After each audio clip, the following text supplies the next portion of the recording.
এমন কি কারণ হলো যে হঠাৎ আওয়ামী লীগকে সকল কার্যক্রম থেকে নিষিদ্ধ করা হলো? এর কারণটা কি জানেন? রাজনৈতিক দলকেও বিচার করা যাবে, সে আইনও করে রেখেছে। যাক, আমার মনে হয় একদিক দিয়ে ভালো। ইউনূস আমাদের একটা জিনিস শিখালো, কিভাবে প্রতিশোধ নিতে হয়, কিভাবে একটা দলের বিচার করতে হয়। আজকে যে আইন করে গেল, এই আইনে একদিন ওই ডক্টর ইউনূস আর উপদেষ্টা পরিষদ আর সমন্বয়ক যারা আজকে মানুষ খুন করেছে, এবং কি যারা এই বিএনপি জামাতের যারা আমাদের নেতাকর্মী যেখানে যেখানে খুন করেছে, আজকে হয়তো আমরা বিচার চাইতে পারি না, কিন্তু একটা দিন আসবে সেই সময় এই সমস্ত জঙ্গির দল থেকে শুরু করে সবগুলির বিচার এই ট্রাইব্যুনালে করা যাবে। সেই সুযোগটাও সে করে দিল, আর আমরা সেই দিনের অপেক্ষায় আছি যে নিশ্চয়ই একদিন দিন আসবে, আর এর বিচার আমরা করে যারা আপন জন হারিয়েছেন, স্বজন হারা বেদনা দিয়ে বসে আছে, তাদের প্রতি ন্যায় বিচার আমরা দিতে পারবো। 2024 সালের যে নির্বাচন, আমরা আইন করে নির্বাচন কমিশন গঠন করি। নির্বাচন যে হয়েছিল সেই নির্বাচনে কেউ কিন্তু একটা কথাও বলতে পারেনি। অত্যন্ত শান্তিপূর্ণভাবে সফলভাবে নির্বাচন অনুষ্ঠিত হয়, কিন্তু চক্রান্ত আমাদের পিছু ছাড়ে না। এই চক্রান্তটা দেখলাম আমরা 2024 সালের 7 জুলাই ছাত্রদেরকে কোটা আন্দোলন এবং বৈষম্য বিরোধী আন্দোলন। আসলে তখন কোনো কোটা ছিলই না, একটা মামলা হয়েছিল, যাক সেটাও সরকারের পক্ষ থেকেই, কিন্তু আমরা সেই রায়টা, হাইকোর্টের রায়টা স্থগিত করে দিই, এবং কোটা কিন্তু থাকে না। কিন্তু তারপর আন্দোলন চলতে থাকে, আমরা কথা বলে সমস্ত দাবি মেনে নেওয়ার পরেও দেখা গেল যে তারা এক দফা দাবি, কিন্তু 7 জুলাই থেকে 14 জুলাই পর্যন্ত ছাত্রছাত্রীরা যখন আন্দোলন করে, পুলিশ কিন্তু তাদের কিছুই বলেনি। কিন্তু 15 জুলাই থেকে আমরা দেখি পুলিশ ফাঁড়িতে আগুন দেওয়া, আক্রমণ করা, অস্ত্র লুট করা, পুলিশ হত্যা করা, এমনকি পুলিশের লাশ জ্বালিয়ে দেওয়া, একেবারে ফাঁড়ির মধ্যে পুলিশকে পুড়িয়ে দেওয়া, ঢাকা শহর থেকে শুরু করে 460টা থানা আক্রমণ এবং জ্বালাও পোড়া করা হয়।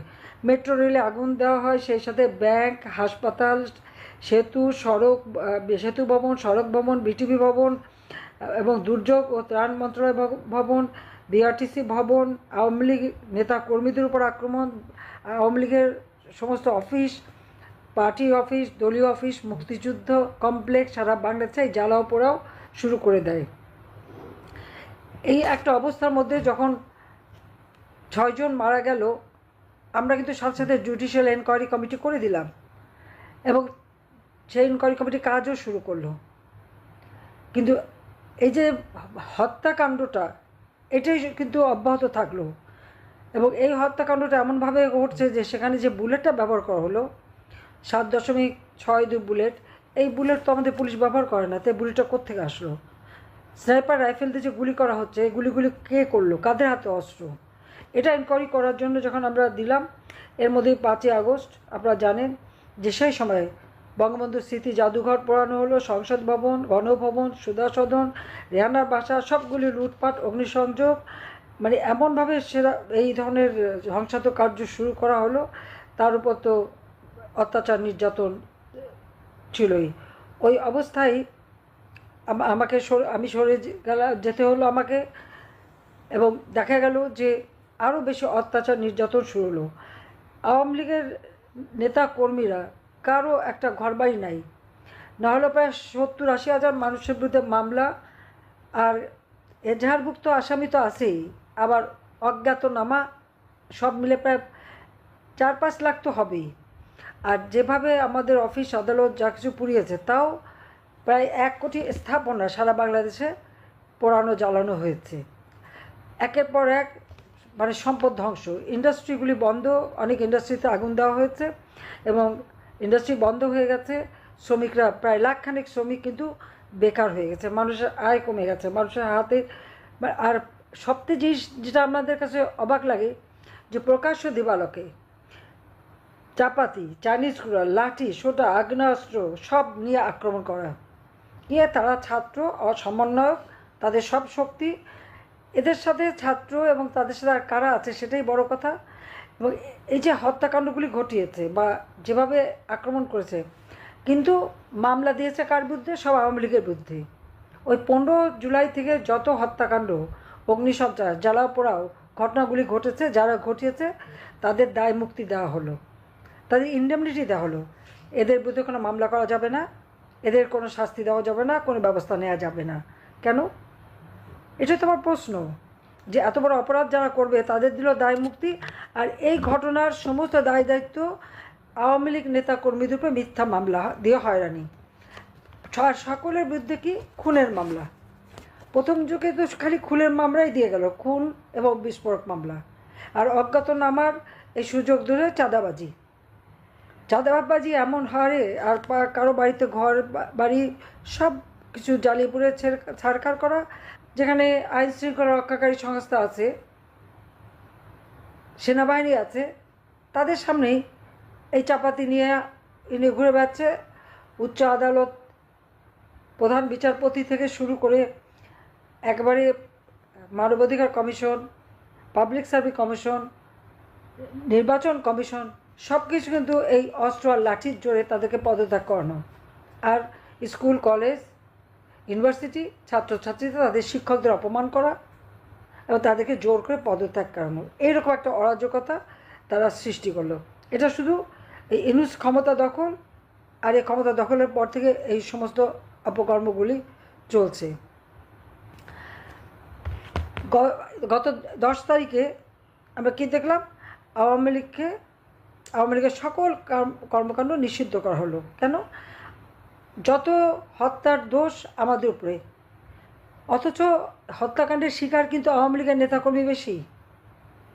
নাহলে আওয়ামী লীগের 2-3 হাজার নেতাকর্মীকে তারা হত্যা করেছে, পরিবার পরিজন সহ। তার সেভাবেও হত্যাকাণ্ড চলেছে, কাউকে পুড়িয়ে মেরেছে, মেরে পা বেঁধে ঝুলিয়ে দিয়েছে। তার উপর হামলা মামলা তো আছে। আমার তো মনে হয় যে আওয়ামী লীগের যত নেতাকর্মী সবার বিরুদ্ধে মামলা, একটা নয় একাধিক মামলা। এই মামলা শুধু আওয়ামী লীগের নেতাকর্মীর উপরে না, সাংবাদিকদের উপর মামলা, পুলিশ তো আছেই, এমনকি সেনাবাহিনীর উচ্চপদস্থ কর্মচারী বা যারা উচ্চপদস্থ অফিসার, অবসরপ্রাপ্ত বা কর্মরত কেউই বাদ দেয়নি, তাদের উপরে এরকম মামলা, তাদের পাসপোর্ট নিয়ে যাওয়া, তাদের উপরে জুলুম অত্যাচার। কোনো শ্রেণী পেশার লোকই বাদ যায়নি। সংখ্যালঘু সম্প্রদায়, হিন্দু, বৌদ্ধ, খ্রিস্টান, কোনো সম্প্রদায় কিন্তু বাদ যায়নি। তাদের ধর্মীয় প্রতিষ্ঠানগুলি ধ্বংস করা, তাদের উপরে আক্রমণ, বাড়ি বাড়ি যাওয়া, লুটপাট করা, এবং হিন্দু বাড়িগুলিতে যেহেতু লুটপাট, মেয়েদের উপরে পাশবিক অত্যাচার, এবং শিশু নারী প্রতিদিনই ধর্ষিত হচ্ছে। কোনো নালিশ করতে পারবে না, মামলা করতে পারবে না, বিচার চাইতে পারবে না। এই অবস্থা চরমভাবে চলছে। এর দায় দায়িত্ব কার? কই আওয়ামী লীগের আমলে তো এরকম ছিল না। আমরা তো আইন শৃঙ্খলা নিয়ন্ত্রণে রেখেছি, মানুষের জীবনের শান্তি নিরাপত্তা দিয়েছি। তা আমাদের অপরাধটা কী ছিল? আজকে চক্রান্ত করে, ষড়যন্ত্র করে, অস্ত্রধারীদের দ্বারা, সন্ত্রাসীর দ্বারা এবং জঙ্গিদের দ্বারা এই ডক্টর ইউনূস ক্ষমতা দখল করেছে। তার ক্ষমতার শক্তি তো হচ্ছে সন্ত্রাসী বাহিনী, যারা আন্তর্জাতিকভাবে যাদেরকে স্বীকৃতি দেওয়া হয় না, যাদেরকে ব্যান করে দেওয়া হয়েছে, তারাই বাংলাদেশে এখন ক্ষমতায়, এবং তারা প্রকাশ্য দিবসকে অস্ত্র নিয়েও ঘোরে, এবং এখানে কারো কিছু বলার নাই, কোনো বিচার নাই, আচার নাই। এরকম একটা অবস্থার মধ্যে দেশ চলে যাচ্ছে। সেই অবস্থা হঠাৎ আমাদের উপর আরও জুলুম। কি? আওয়ামী লীগের সমস্ত কর্মকাণ্ড নিষিদ্ধ, এবং আমরা নাকি সব খুন করে ফেলেছি। যখন কোনো মানুষকে ক্ষতি করে, যখন মানুষকে যারা হত্যা করবে, তাদের বিরুদ্ধে আইন শৃঙ্খলা রক্ষাকারী সংস্থা অবশ্যই ব্যবস্থা নেবে, এবং তাদের নিজেদের নিরাপত্তারও ব্যাপার। পুলিশকে যখন পিটিয়ে পিটিয়ে হত্যা করে, তখন পুলিশ কি অন্য পুলিশ কি তাদেরকে বাঁচাতে যাবে না? তো সেটা হলো অপরাধ। কিন্তু যাকে মারা হলো, যে ভিকটিম, তার কোনো বিচার সে পাবে না, তার কিছু করার নাই। এই হলো ইউনূসের রাষ্ট্র পরিচালনা। এবং আজকে 10ই মে এমন কি কারণ হলো যে হঠাৎ আওয়ামী লীগকে সকল কার্যক্রম থেকে নিষিদ্ধ করা হলো? এর কারণটা কি জানেন? কারণ আর কিছুই না। ক্ষমতায় এসে একদিকে দুর্নীতি করা, অর্থ বানানো, অর্থ পাচার করা তো আছেই, তার উপর আজকে আমাদের দেশ বিক্রি করে দেওয়া হচ্ছে। ডক্টর ইউনূসের পররাষ্ট্র বিষয়ক উপদেষ্টা নিজেই বলেছেন যে মিয়ানমারের যে বর্ডার, সেই বর্ডারে বাংলাদেশের কোনো নিয়ন্ত্রণ নাই। বাংলাদেশের বর্ডারে নিয়ন্ত্রণ থাকবে না, তো সরকার আছে কি কাজে। সরকার কি করে? সরকারের কি কোনো দায়িত্ব নেই?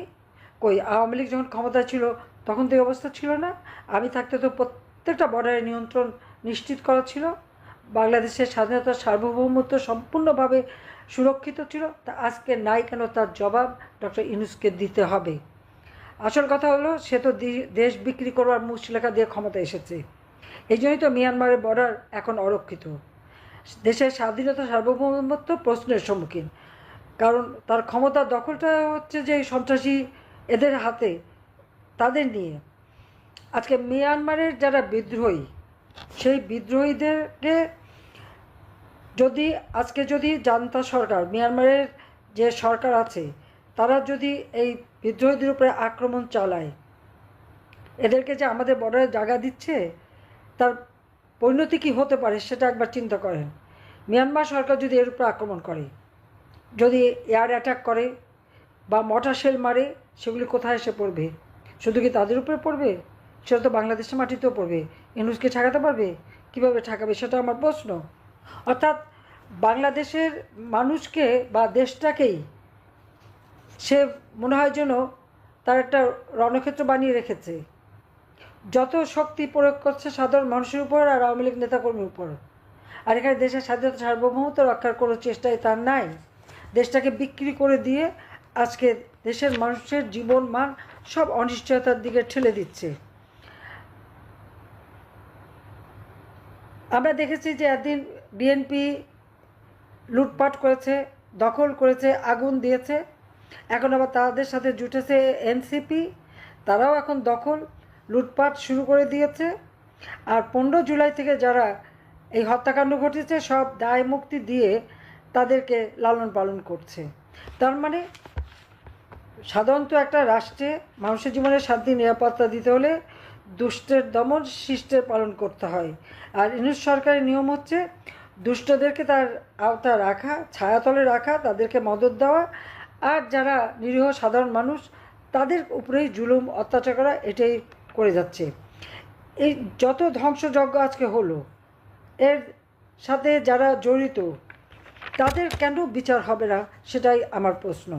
আওয়ামী লীগ এখানে ক্ষতিগ্রস্ত, সব থেকে বেশি আওয়ামী লীগের উপর জুলুম হয়েছে। আবার সেই আওয়ামী লীগের উপরেই নিষেধাজ্ঞা দেওয়া হয়। এই নিষেধাজ্ঞা আমরা কখনোই মানতে পারি না, এটা আমরা মানি না। কারণ আওয়ামী লীগ ভেসে আসেনি। আওয়ামী লীগ এদেশের মানুষের অধিকার প্রতিষ্ঠা করার সংগ্রাম সবসময় করে গেছে। কারণ আওয়ামী লীগ এদেশের মানুষকে অন্ন, বস্ত্র, বাসস্থান, চিকিৎসা, শিক্ষার সুযোগ দিয়েছে, জীবনমান উন্নত করেছে, গ্রাম পর্যায় পর্যন্ত সার্বিক উন্নতি হয়েছে। বিশ্বে আমার দেশের মানুষ তারা যেন একটা মর্যাদা নিয়ে চলতে পারে, সেই ব্যবস্থাটা আমরা করেছি। ইউনূস সাহেব ক্ষমতায় আসার পর উনি নিজে কী পেয়েছেন আর দেশের মানুষকে কী দিয়েছে, সেটাই আমাদের প্রশ্ন। তিনি কী পেয়েছেন আপনারা দেখেন। এক তো সে শ্রমিকদের অর্থ আত্মসাৎ করেছে, তার নিজের কোম্পানির শ্রমিক। নিয়ম আছে প্রত্যেক কোম্পানি তার প্রফিটের 5% শ্রমিক কল্যাণ ফান্ডে জমা দেবে। ইউনূস কোনোদিন তা জমা দেয়নি। শ্রমিকরা যখন দাবি করলো, তাদের অনেককে চাকরি থেকে বের করে দিল, তারা মামলা করলো। আর সেই মামলায় সাজাপ্রাপ্ত আসামি, শ্রমিক আদালতে সাজাপ্রাপ্ত আসামি হচ্ছে ইউনূস, ডক্টর ইউনূস। তিনি কিন্তু শ্রমিকদের অর্থ আত্মসাৎ করে সাজাপ্রাপ্ত আসামি। দুর্ভাগ্য বাংলাদেশের যে সাজাপ্রাপ্ত আসামি আজকে ক্ষমতার শিখরে বসে আছে, তাও অস্ত্রধারী সন্ত্রাসীদের দ্বারা। ক্ষমতায় বসেই তার বিরুদ্ধে আয়কর ফাঁকিদার মামলা, দুর্নীতির মামলা, প্রায় 5টা দুর্নীতির মামলা হয়েছিল। গ্রামীণ ব্যাংকের পয়সা আত্মসাৎ, গ্রামীণ টেলিকমিউনিকেশনের টাকা আত্মসাৎ, এই সমস্ত আত্মসাৎ, মানি লন্ডারিং, সব কিছু অডিট রিপোর্ট এবং তদন্তে বেরিয়ে এসেছে এবং তার বিরুদ্ধে মামলা করা হয়েছে। তার যে ট্যাক্স ফাঁকির মামলা, প্রায় 1100 কোটি টাকার ট্যাক্স ফাঁকি, সেখানে 666 কোটি, দুঃখিত, 666 কোটি টাকার যে মামলাটা, তার রায় হওয়ার কথা ছিল 6ই আগস্ট। এই জন্য 5ই আগস্টে এমন একটা পরিবেশ সৃষ্টি করলো যেন ওই রায় আর দিতে না পারি। আর ক্ষমতা এসে সব মামলা প্রত্যাহার করে নিল। যে মামলা রায় দিতে তখন অপেক্ষাবান, সে মামলা কিভাবে সে প্রত্যাহার করে? এটা সম্পূর্ণ একটা অনিয়মের মধ্য দিয়ে সমস্ত মামলা সে প্রত্যাহার করে নিয়েছে। কিন্তু যতই প্রত্যাহার করুক, শেষে শ্রম আদালতে সাজাপ্রাপ্ত আসামি, এটা তো আর কোনোদিন মুছে যাবে না। এটা কিন্তু মানুষ চিরদিন মনে রাখবে, শ্রমিক শ্রেণীও মনে রাখবে। কারণ আজকে তার কারণে লক্ষ লক্ষ শ্রমিক আজকে চাকরি হারা। মহিলা শ্রমিকরা গার্মেন্টস বন্ধ হয়ে গেছে, তারা বাড়ি ফিরে গেছে খালি হাতে, তাদের চোখের পানিতে তার জীবন কাটে। এই অবস্থা সে সৃষ্টি করেছে। কিন্তু নিজে কি পেয়েছেন? ক্ষমতা এসেই তিনি ম্যান পাওয়ারের ব্যবসা নিয়ে নিয়েছেন। এই বয়সে এত ব্যবসা দিয়ে যাবে কোথায়, খাবে কি? আমার সেটাই প্রশ্ন। ম্যান পাওয়ারের ব্যবসা জনশক্তি রপ্তানি করবে। ডিজিটাল ওয়ালেট গ্রামীণ টেলিকমের অধীনে তিনি চালু করেছেন টাকা লেনদেনের ব্যবসা। যেমন বিকাশ নগদ আছে, ঠিক সেইভাবে সেও সেই ব্যবসা করবে। তাছাড়া বিশ্ববিদ্যালয় প্রতিষ্ঠা, সেটাও তার একটা ব্যবসা। হাসপাতাল প্রতিষ্ঠা, সেটাও একটা ব্যবসা। গ্রামীণ ব্যাংকের শেয়ার, গ্রামীণ ব্যাংকটা সরকারি টাকায় করা। আমি নিজে গ্রামীণ ব্যাংকে 400 কোটি টাকা দিয়ে এই ব্যাংকটা শক্তিশালী করে দিয়েছিলাম। এটা পাবলিক প্রপার্টি, জনগণের অধিকার। এখানে 25% হয়েছে সরকারের, সে সেই ভাগটাও অংশটাও কেড়ে নিয়ে গেছে। মাত্র 5% আছে, বাকি সবটা সে আত্মসাৎ করেছে। এবং এইভাবেই গ্রামীণ ব্যাংকটাকেও সে গ্রাস করে ফেলেছে। গ্রামীণ ব্যাংকের সম্পত্তি, সেখানেও সে প্রায় 11,000 স্কোয়ার ফিটের একটা ফ্লোর বিনা পয়সা নিয়ে নিয়েছে। সেখানে ইউনুস সেন্টার বসিয়ে দিয়ে সেখান থেকে যত মিথ্যা কথা বানানোর কারখানা, ওটা যত অপপ্রচার চালানোর কারখানা, আর ওনার গুণগান গাওয়ার কারখানা বানিয়ে রেখে দিয়েছে। সেখানে টাকা দিয়ে লোক রাখে। একই সাথে নিজের যেমন আয়কর দেয় না, ফাঁকি দেয়, আবার গ্রামীণ ব্যাংকের আয়করও 5 বছরের জন্য সে মুক্ত করে নিয়েছে। কেন? এটা তো একটা প্রফিটেবল বিজনেস, এটা তো নিতে পারে না।